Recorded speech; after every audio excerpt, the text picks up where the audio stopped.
They say it's the little things in life that make a difference. Hold that thought, if you will. Now, we've all done this before. We pulled up to a gas pump, popped the little gas lid door, and then realize the tank is on the other side. Yes, that tiny moment of irritation. Now, such an embarrassment, one we have all dealt with, sparked one of the quietest, most brilliant inventions of modern life. Today's story begins in the rain, with a soaked Ford engineer, a wrong-way gas pump, and a small arrow that now guides billions of drivers around the world. This is the story of the genius whose very simple invention saved us from the shame at the gas station pump. Welcome to That's Life, I Swear. This podcast is about life's happenings in this world that conjure up such words as intriguing, frightening, life-changing, inspiring, and more. I'm Rick Barron, your host. That said, here's the rest of this story. In the very vast landscape of American innovation, certain names dominate the historical record. Henry Ford revolutionized manufacturing with the assembly line. Thomas Edison illuminated the world with the light bulb. And Steve Jobs transformed how we communicate with smartphones. These titans of industry received endless recognition, their legacies preserved in museums, documentaries. Yet for every celebrated inventor whose name becomes synonymous with progress, countless others labor in obscurity, solving problems that touch millions of lives without ever receiving acknowledgement. Their contributions, though perhaps less revolutionary in scope, deliver practical improvements that enhance daily existence in measurable ways. These quiet innovators work within large organizations, identifying inefficiencies and developing solutions that seem obvious only in retrospect. Jim Moylan belonged to this latter category. For those outside Ford Motor Company's specialized divisions, particularly the departments handling plastics, paint, and vinyl materials during the 1980s, his name meant, well, it didn't mean anything. He never founded a startup, never delivered a keynote address at a major technology conference, and never appeared on the cover of business magazines. When Jim passed away at the age of 80 in December of 2025, his obituary might have gone unnoticed except for one remarkable detail. You see, this unknown engineer had conceived an innovation that now appears in virtually every automobile manufactured worldwide. The feature seems so intuitive, so perfectly suited to its purpose, that discovering someone actually invented it comes as a surprise. Most drivers assume it emerged naturally, perhaps mandated by some regulatory body or arrived at independently by multiple designers. The truth proves far more interesting. The genius of Jim's contribution occurred during an unremarkable afternoon 40 years ago. Like countless workdays before it, he faced the mundane challenge of navigating Ford's immense campus to attend yet another meeting. The Michigan weather was very harsh, with rain falling steadily across the Ford campus. Now, rather than walk through the downpour, Jim was smart and he opted for convenience, grabbing keys to one of the company's pool vehicles, cars available for employees to use for business purposes around the property. Now, as he prepared to leave for the meeting, Jim glanced at the fuel gauge and recognized a problem. The tank registered nearly empty, having to stop at one of Ford's internal gas pumps. He pulled into the fueling station and positioned his vehicle next to an available pump and then stepped out into the rain. That's when the situation went from inconvenient to frustrating. The fuel door sat on the opposite side of the car from where he parked. Every driver knows this particular embarrassment, the awkward realization that you've approached the pump from the wrong direction, demanding either an uncomfortable stretch with the fuel nozzle or, more commonly, climbing back into the car to reposition it correctly. This situation becomes even more aggravating when gas station design forces a lengthy repositioning process requiring the driver to navigate around other cars and potentially wait again for the pump. Jim experienced these normal human reactions. Rather than simply accepting this as a frustration of modern life, he began considering it as an engineering problem awaiting a solution. The rain came pouring down hard, soaking his clothes as he maneuvered the car to the correct position. The absence of protective covering over the pumps meant he got sopping wet during the entire process. I would guess this experience only enhanced his mood to find a solution. By the time he gassed up the car and went to the meeting, Jim's mind had already begun working on the problem. The combination of physical discomfort from his wet clothes and the lingering annoyance of the positioning mistake had crystallized into something more productive, a clear vision of how to prevent this scenario from repeating again. When Jim returned to his office, still sopping wet from the rain, he didn't pause to change into dry clothes or grab a towel. Instead, he went directly to his typewriter. Yes, no computers during that time period, I'm afraid, and began composing a formal proposal. The urgency suggested someone who understood that inspiration requires immediate action, that good ideas die from procrastination more often than rejection. His memorandum opened with characteristic directness, proposing a modest addition to Ford's entire passenger car and truck lineup. The language reflected an engineer's mindset, practical, focused on implementation, aware of corporate decision-making processes. He grounded his suggestion in personal experience, acknowledging the problem was a global problem by sharing his recent frustration. The proposed solution involved creating a dashboard symbol indicating which side of the vehicle contained the fuel tank. The memo's tone struck a careful balance. Jim presented his idea as solving a genuine convenience issue, while emphasizing its minimal cost to implement. He demonstrated awareness that corporate decision-makers evaluate suggestions partly based on return on investment, even for small improvements. By framing the indicator as providing meaningful value through minor investment, he positioned his proposal as an easy win, the kind of no-brainer enhancement that makes executives look smart for approving it. Jim submitted his proposal through proper channels and then did something remarkable. He forgot about it entirely. This wasn't deliberate detachment. He genuinely put the idea out of his mind, returning to his regular responsibilities without expectation or follow-up. Jim, for all he knew, his memo would disappear into the corporate bureaucracy, perhaps acknowledged with a polite form letter before being filed away forever. The executives who received his suggestion, however, saw something different. They recognized a competitive advantage, a small feature that could enhance customer satisfaction at very low cost. In an industry where manufacturers constantly seek distinction, even subtle improvements matter. The decision to move forward came quick. By August, just 4 months after Jim submitted his April proposal, Ford's internal records documented the concept's entry into active product development. This represented remarkable speed for a large corporation, where ideas typically languish for months or even years before receiving approval. The accelerated timeline suggested genuine enthusiasm from leadership. In November, Jim received formal confirmation. A letter from Ford's Director of Interior Design praised the suggestion as excellent and announced plans to implement it on 1989 model year instrument panels.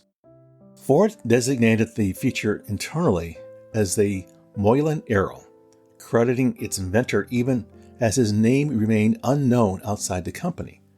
For his contribution, Jim received an invitation to visit Ford's interior design studio, a privilege rarely extended to engineers from other divisions.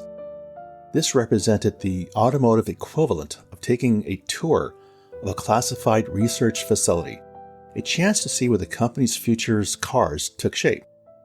For Jim, however, the genuine award came from seeing his idea materialize into physical reality.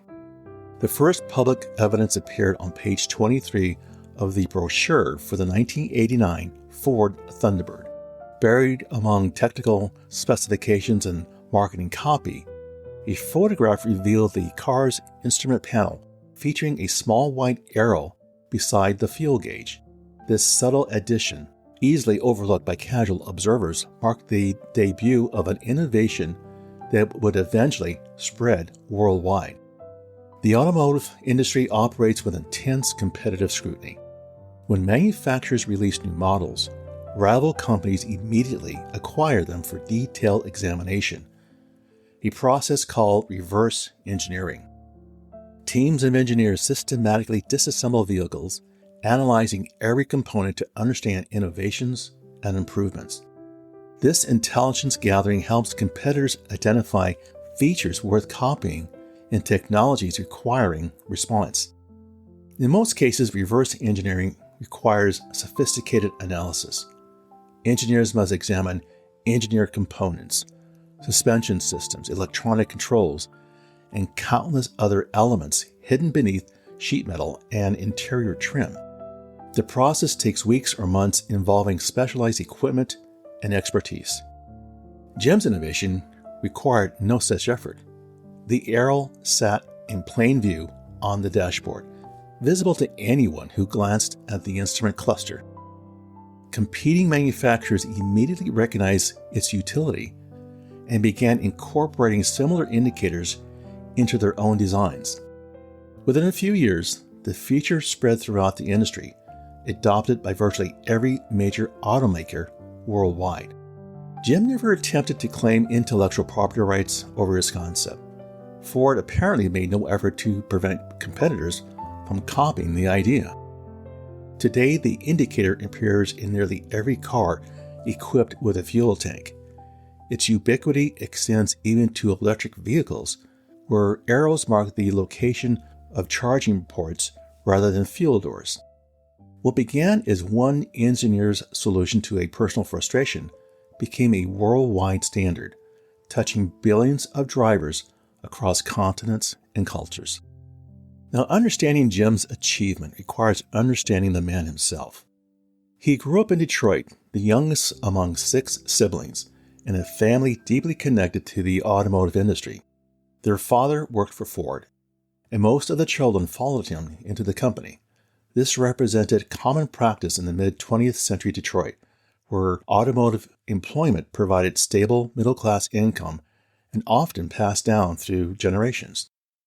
Jim joined Ford in 1968, beginning as a draftsman, a role that required precise technical drawing skills to translate engineering concepts into detailed specifications. This entry-level position offered limited advancement opportunities without additional education. Now, recognizing this limitation, Jim enrolled in evening classes while maintaining his full-time job, eventually earning his college degree. This achievement enabled his promotion into more senior engineering roles. His career spanned 35 years, concluding with his 2003 retirement as a product engineering design supervisor. That straightforward summary obscures significant challenges and setbacks. During the oil crisis of the 1970s, Ford implemented massive layoffs as petroleum prices shocked devastated American automakers. Jim lost his position, forcing him to find alternative employment to support his family. He even worked as a milkman and took various other jobs, accepting whatever work provided income during uncertain times. Eventually, Ford's recovery enabled Jim's rehiring. He also worked in Japan, gaining international experience during an era when American manufacturers increasingly looked overseas for competitive insights. Throughout these various experiences, Jim developed specialized expertise in instrument panels, or as he preferred calling them, reflecting their technical designation within the industry, instrument clusters. This specification might seem narrow, but instrument panels represent critical vehicle components. They communicate essential information to drivers, provide controls for various functions, and influence the ownership experience. Poor dashboard design creates frustration and confusion. Excellent design becomes invisible, delivering needed information intuitively without requiring conscious thought. 3 decades later, after Jim's original memo, coincidence intervened. In 2018, a listener of the Everyday Thing podcast became very curious about the dashboard arrow in his car, wondering who had invented this useful feature. The listener contacted the show requesting an investigation. The podcast research eventually pointed out towards Ford as the likely originator. Seeking information, producers called the Henry Ford Museum for assistance. The staff who had answered happened to be friends with Elizabeth Moylan, Jim's daughter, who had previously worked at the museum. Through his remarkable coincidence, the podcast located the actual inventor and conducted the first interview, where Jim received public credit for his creation. The interview introduced Jim to a broader audience, finally connecting his name with the innovation. He discussed the rainy day inspiration, the forgotten memo, and his surprise at seeing his idea adopted universally. His tone reflected humility rather than bitterness about the delayed recognition, suggesting someone who found satisfaction in solving problems rather than seeking acclaim. Jim never actively sought attention or attempted to monetize his contribution. He took quiet pride in knowing his idea helped people, but didn't define himself by this single achievement. His career included countless other contributions to Ford's products, most never receiving any acknowledgement at all. Occasionally, Jim would drive into a gas station, and he would see other people making the same mistake he made years ago. Now, when these individuals seemed approachable, Jim would strike up a conversation and point out the very helpful arrow on their dashboard. What he never did was reveal his personal role in putting it there. The satisfaction came from helping someone discover the feature, not from claiming credit. This modesty extended to his family relationships. His 3 children, including daughter Elizabeth, knew about his invention but understood their father didn't consider it his defining characteristic. He was a Ford engineer who solved problems. The arrow represented one solution among many during a long career. After the burial services for her father ended in December of 2025, Elizabeth Moylan traveled home from the service in her Ford F-150 Lightning, an electric truck featuring her father's innovation adapted for modern technology. Beside the battery icon on her dashboard, a small arrow indicated which side contained the charging port. The feature connected her to her father's legacy every time she needed to recharge. A daily reminder of how one person's insight continues serving drivers decades after its conception. Now, what can we learn from this story? What's the takeaway? Jim's legacy extends beyond a single feature on dashboards. It encompasses an approach to problem solving that prioritizes users' needs, seeks simple solutions to common frustrations, and values practical improvements over flashy innovations. These principles apply across all industries, offering guidance for anyone seeking to make products and services more user-friendly. Jim Moylan may not have achieved the fame of Henry Ford or other celebrated inventors. His name won't appear in most history books or innovation courses, but millions of drivers benefit from his insight every day, experiencing slightly less frustration and uncertainty because one engineer refused to accept an annoying problem as inevitable. In its own quiet way, that represents a legacy as meaningful as any revolutionary breakthrough. Well, there you go, my friends. That's life, I swear. For further information regarding the material covered in this episode, I invite you to visit my website, which can be found on Apple Podcasts, for show notes and the episode transcript. As always, I thank you for the privilege of you listening and your interest. Be sure to subscribe here or wherever you listen to podcasts so you don't miss an episode. And we'll see you soon.